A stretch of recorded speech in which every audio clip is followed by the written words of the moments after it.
राधे राधे, जय श्री कृष्ण। दोस्तों, आज आप लोगों से बहुत ही ज्ञानवर्धक कहानी शेयर करने वाले हैं। इस बात को जानना सबको ज़रूरी है। श्री कृष्ण कहते हैं, जो औरतें ये 5 काम करती हैं वह महापापी होती हैं।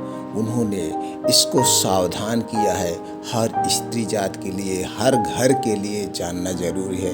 जैसे दोस्तों, सब लोग कहते हैं, हमारे शास्त्रों में भी कहा गया है, बुजुर्ग भी कहते हैं और बड़े बड़े विद्वान भी कहते हैं, स्त्रियां जो है वो हमारे घर की लक्ष्मी होती हैं। अगर जिस घर की स्त्री साक्षात लक्ष्मी का रूप, यानी कि उनके अंदर जो गुण होने चाहिए, जैसे वो घर के हर परिवार की देखभाल करें, स्वच्छ खाना बनाएं, पूजा पाठ करें, माता पिता का हमेशा सेवा करें, सुबह शाम उठकर माता पिता के पैरों को छुए, यानी कि अगर वो ससुराल में है तो अपने सास ससुर का, अपने पति के देखभाल करें, और जो घर में छोटे छोटे बच्चे हैं उनकी देखभाल करें। और जो स्त्रियां कम बोलती हैं, पूजा पाठ में ध्यान रखते हैं, घर के हर परिवार का ख्याल रखते हैं, वो घर की लक्ष्मी होती है। इसलिए उनके घरों में लड़ाई झगड़े नहीं होते। तो ऐसी स्त्रियां जिस घर में पाई जाती हैं वहाँ पे साक्षात लक्ष्मी का वास होता है। उस घर में कभी धन दौलत की कमी नहीं होती है। उस घर में कभी अकाल मृत्यु नहीं होती है। भगवान श्री कृष्ण ने स्वयं कहा है। तो आज हम यहाँ पे जानेंगे दोस्तों, स्त्रियाँ हमारे घर की लक्ष्मी हैं। हमें इनका सम्मान करना चाहिए। हमें इनका हमेशा ध्यान रखना चाहिए। इनका आदर, सम्मान, मान सम्मान सब रखना चाहिए। इन्हें कभी भी, आप सुनते होंगे आजकल समाज में दहेज की लालच में लोग स्त्रियों को मार रहे हैं, औरतों को मार रहे हैं। कौन धन दौलत लेकर ऊपर जाता है? सारी धन दौलत तो यहीं पड़े रहेगी, लेकिन आदमी का दिमाग भ्रष्ट हो जाता है। तो अपने घर की लक्ष्मी को कभी भी प्रताड़ित मत करिए। जिस घर में स्त्री की इज्जत नहीं होती है, जिस घर में स्त्रियों को दुख पहुंचाया जाता है, जिस घर में स्त्रियों का मान सम्मान नहीं होता है, उस घर में हमेशा कंगाली बनी रहती है। इसलिए स्त्रियों का मान सम्मान करें, उन्हें आदर भाव दें, तो आपके घर में हमेशा खुशहाली बनी रहेगी। वही तो सृष्टि की रचयिता है।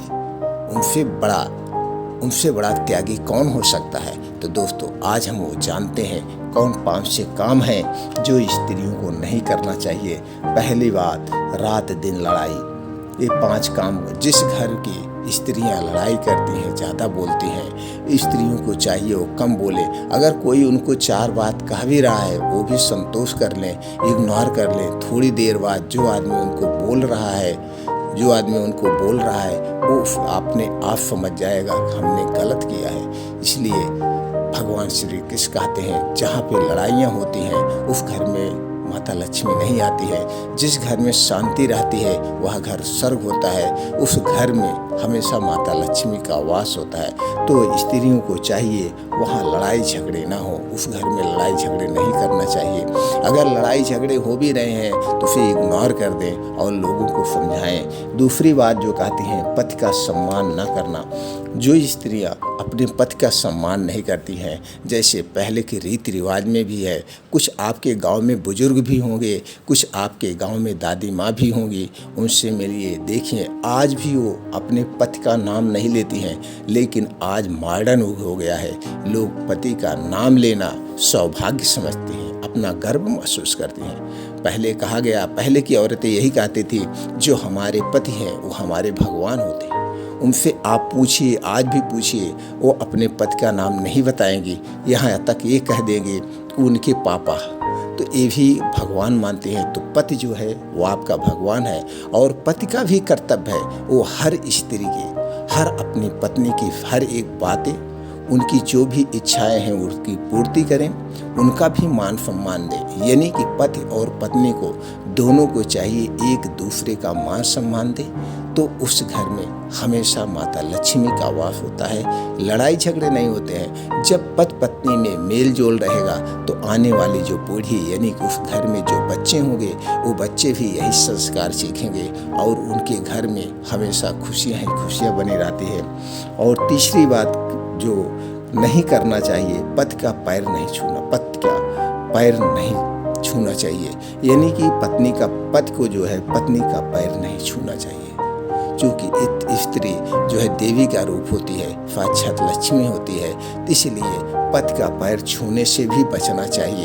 यानी पति को भी चाहिए अपनी पत्नी का पैर नहीं छुए, यानी कि अपनी पत्नी का पैर नहीं छूना चाहिए। जैसे कहा गया है, अभी बुजुर्ग औरतें जो भी हैं, अगर संजोग से किसी कारण मजाक में पति पत्नी का पैर छूने लगता है तो कहती हैं अरे पाप लगेगा, पैर मेरा मत छूइए। तो ये सारी चीज़ें हैं, नहीं करना चाहिए। अगली बात जो है, जूठा भोजन नहीं खिलाना चाहिए।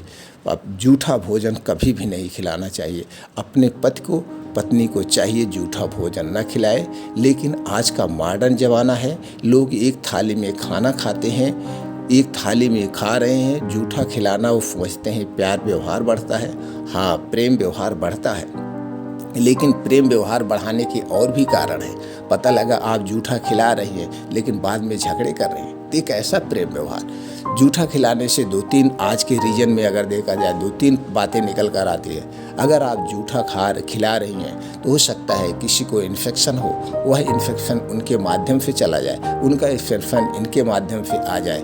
ये सब रीजन है। तो जो पुराने रीति रिवाज बनाए गए हैं, उस रीति रिवाज का आज साइंटिफिक भी रीजन है। तो इसलिए ये अपना जूठा भोजन पत्नी को, अपना जूठा भोजन पति को नहीं खिलाना चाहिए। और 5वीं बात जो है, पैर से छुआ हुआ भोजन, पैर से छुआ हुआ भोजन कभी भी नहीं खिलाना चाहिए।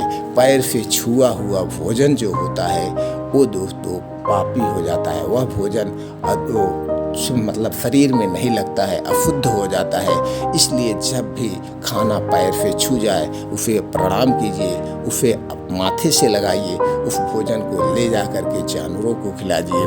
और नागा हुआ भोजन, लागा हुआ, जैसे पैर से कोई जाता है नाग देता था। पहले के भी बुजुर्ग लोग कहते थे अगर कोई जा रहा है पैर से नाग देता है खाने को, तो लोग कहते थे ये खाना मत खाइए। ये खाना खाने के दूसरा रूप दे देते थे, कहते थे अगर इस खाने को आप खाएंगे तो गले में जो है फंस जाएगा, इसलिए मत खाइए। तो जो आप नाग दें उस खाने को भी आप प्रणाम करिए और वो खाना जानवरों को खिलाइए। तो नागा हुआ खाना और पैर से छुआ हुआ खाना, चूँकि अन्नपूर्ण माता का अपमान नहीं करना चाहिए। ये अन्नपूर्ण माता होती है, हमें इन्हीं से शक्ति मिलती है।